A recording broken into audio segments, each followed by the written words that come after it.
മധ്യേന്ത്യയിലെ കാടുകൾക്കടിയിൽ billion കണക്കിന് ഡോളറുകൾ മൂല്യമുള്ള ഇരുമ്പയിരും ധാതുക്കളും. ആ ഇരുമ്പയിരിന് മുകളിൽ നൂറ്റാണ്ടുകളായി ജനങ്ങൾ ജീവിക്കുന്നുണ്ട്. ഇന്ത്യയിലെ ഗോത്രവിഭാഗമായ ആദിവാസികൾ 2 ദശകങ്ങളിലേറെയായി അവരെ അവിടെ നിന്ന് ഒഴിപ്പിക്കാൻ ചിലർ കൂട്ടമായി ശ്രമിച്ചുകൊണ്ടിരിക്കുകയാണ്. ഏത് മാർഗം ഉപയോഗിച്ചും. ഡൽഹി സർവകലാശാലയിൽ വീൽചെയറിലിരിക്കുന്ന ഒരു ഇംഗ്ലീഷ് പ്രൊഫസർ ആ ജനങ്ങൾക്ക് എന്ത് സംഭവിക്കുന്നു എന്ന് രേഖപ്പെടുത്തി തുടങ്ങിയപ്പോൾ കൊലപാതകങ്ങൾ, ബലാത്കാരങ്ങൾ, കത്തിക്കരിഞ്ഞ ഗ്രാമങ്ങൾ ഭരണകൂടം തീരുമാനിച്ചു ഇയാൾ ഒരു ഭീകരവാദിയാണ്. അവർ അദ്ദേഹത്തെ അറസ്റ്റ് ചെയ്ത് ജനലില്ലാത്ത ഒരു തടവറയിൽ 1 ദശകത്തോളം അടച്ചിട്ടു. കോടതി 2 തവണ അദ്ദേഹം നിരപരാധിയാണെന്ന് പറഞ്ഞു. ഭരണകൂടം ഉടനെ സുപ്രീം കോടതിയിലേക്ക് ഓടി ആ വിധി റദ്ദാക്കാൻ. 2024 മാർച്ചിൽ അദ്ദേഹം വീട്ടിൽ തിരിച്ചെത്തി. 7 മാസം കഴിഞ്ഞ് അദ്ദേഹം മരിച്ചു. ഇത് പ്രൊഫസർ GN സായിബാബയുടെ കഥയാണ്. നിങ്ങൾ കേൾക്കേണ്ട പല കഥകളിൽ ഒന്ന്.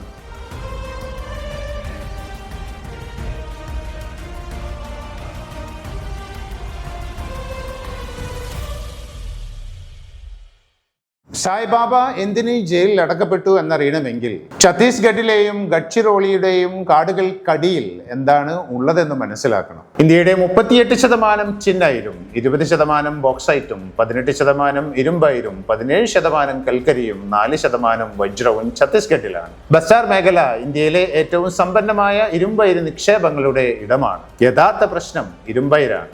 അംബുജ, ബിർള, ജിൻഡാൽ, ടാറ്റ, വേദാന്ത ഇന്ത്യയിലെ ഏറ്റവും വലിയ ഖനന കമ്പനികൾ ഈ ഭൂമിയിലുണ്ട്. ഇന്ത്യൻ ജനങ്ങൾക്ക് അവകാശമുള്ള ധാതുക്കൾ ബഹിരാഷ്ട്ര കോർപ്പറേഷനുകൾക്ക് പൊതുവിൽ നൽകിക്കൊണ്ടിരിക്കുകയാണ്.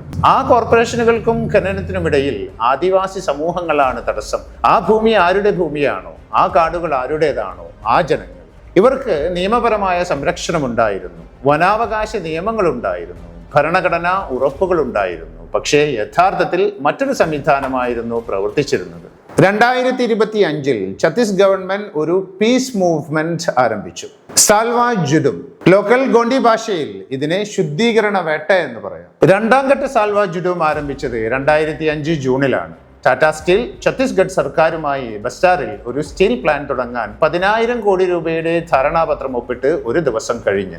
ആ ടൈമിംഗ് യാദൃശ്ചികമായിരുന്നില്ല. സാൽവ ജുഡും 2005 മുതൽ 2009 വരെ ബസ്റ്റാർ മേഖലയിൽ ഭീകരത പടർത്തി. 640 ഗ്രാമങ്ങളിൽ നിന്ന് 3.5 ലക്ഷം ആദിവാസികളെ ബലമായി ഒഴിപ്പിച്ചു. ഗ്രാമങ്ങൾ കത്തിച്ചു. സ്ത്രീകൾ ബലാത്കാരത്തിനിരയായി. കൂടുകളിൽ അടയ്ക്കപ്പെട്ടവർ ക്രൂരമായ പീഡനത്തിന് വിധേയരായി. ക്യാമ്പുകളിലുള്ളവർ സർക്കാരിന്റെ ആളുകൾ, കാടുകളിലുള്ളവർ മാവോയിസ്റ്റുകൾ. ഇതായിരുന്നു സർക്കാർ ഭാഷ്യം. 2011 പക്ഷേ സുപ്രീം കോടതി ഈ മൂവ്മെന്റ് ഭരണഘടനാ വിരുദ്ധമാണ് എന്ന് പ്രഖ്യാപിച്ചു.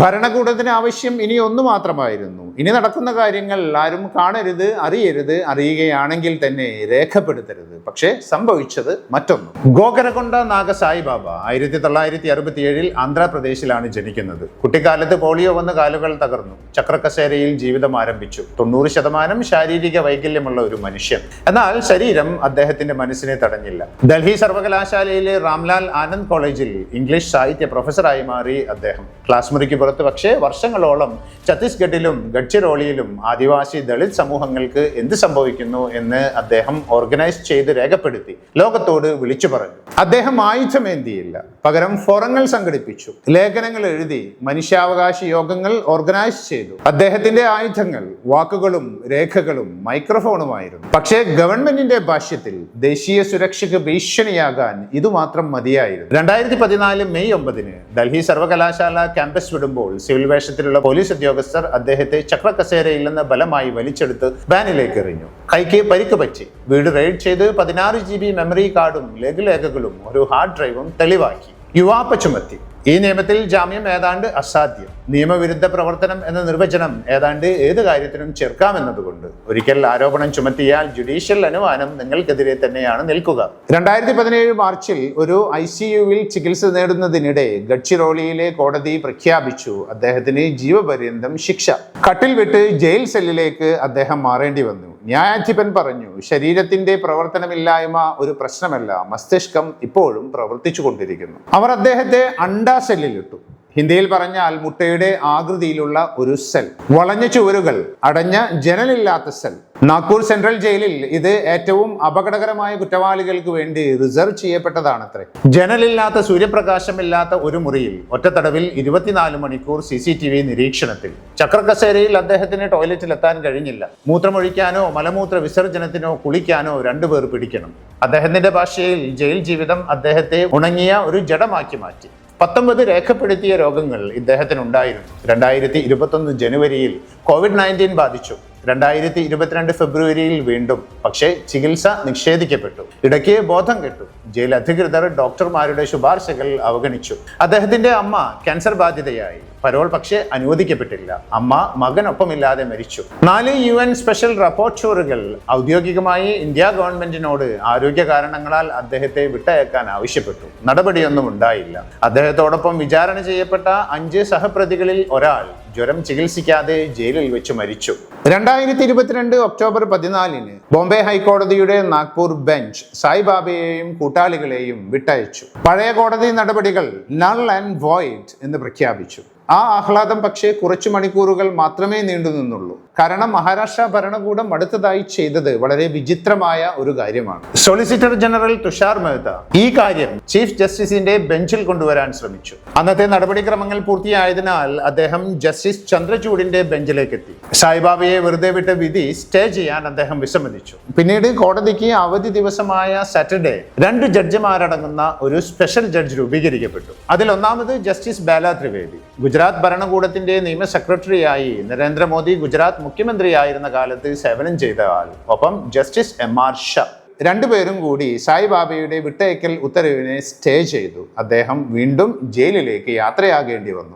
സുപ്രീം കോടതി ഹൈക്കോടതിക്ക് വീണ്ടും കേസ് കേൾക്കണമെന്ന് ഉത്തരവ് നൽകി. 2023 സെപ്റ്റംബറിൽ വാദം കേൾക്കൽ അവസാനിച്ചു. 2024 മാർച്ച് 5 ഹൈക്കോടതി വീണ്ടും ഇവരെ വിട്ടയച്ചു. ഗൂഢാലോചനയുടെ അവ്യക്തമായ തെളിവുകൾ മാത്രം. രാജ്യദ്രോഹത്തിന് മതിയായ തെളിവുകളുമില്ല.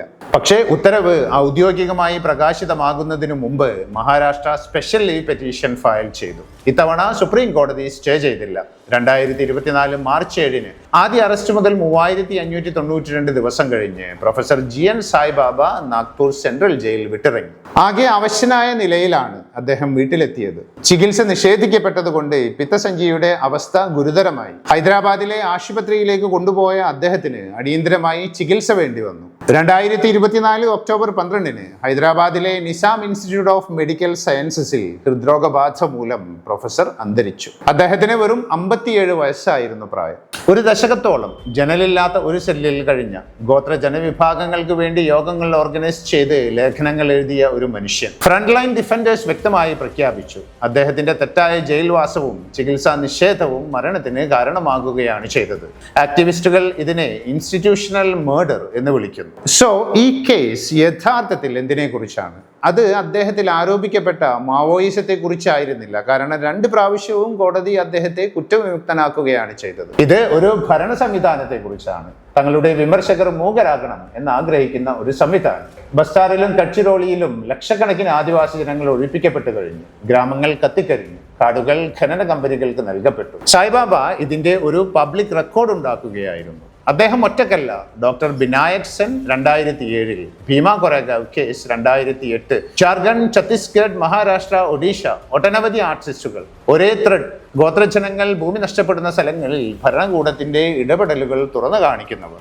ഫാദർ സ്റ്റാൻ സ്വാമി, ജാർഖണ്ഡിലെ ഗോത്ര സമൂഹങ്ങൾക്ക് വേണ്ടി ജോലി ചെയ്ത 83 വയസ്സുകാരൻ ജസ്യൂട്ട് പുരോഹിതൻ 2021 ജയിൽ കസ്റ്റഡിയിൽ മരിച്ചു. അദ്ദേഹത്തിന് പാർക്കിൻസൺ രോഗമുണ്ടായിരുന്നു. വെള്ളം കുടിക്കാൻ ഒരു സ്ട്രോ ആവശ്യപ്പെട്ട് മാസങ്ങൾ കോടതി അത് നിഷേധിച്ചു. വിചാരണ തീരുന്നതിനു മുമ്പ് അദ്ദേഹം മരിച്ചു. പ്രൊഫസർ സായിബാബ ഒരിക്കൽ പറഞ്ഞു, മധ്യ ഇന്ത്യയിലെ കാടുകൾ ധാതുക്കളാൽ സമ്പന്നമാണ്. The land is resourceful. അവിടെ ഒഴിവാക്കാൻ കഴിയുന്ന, ഇല്ലാതാക്കാൻ കഴിയുന്ന ഏക റിസോഴ്സ് അവിടെ താമസിക്കുന്ന ജനങ്ങളാണ്, ആദിവാസികൾ. അത് തന്നെയാണ് യഥാർത്ഥ പ്രശ്നവും.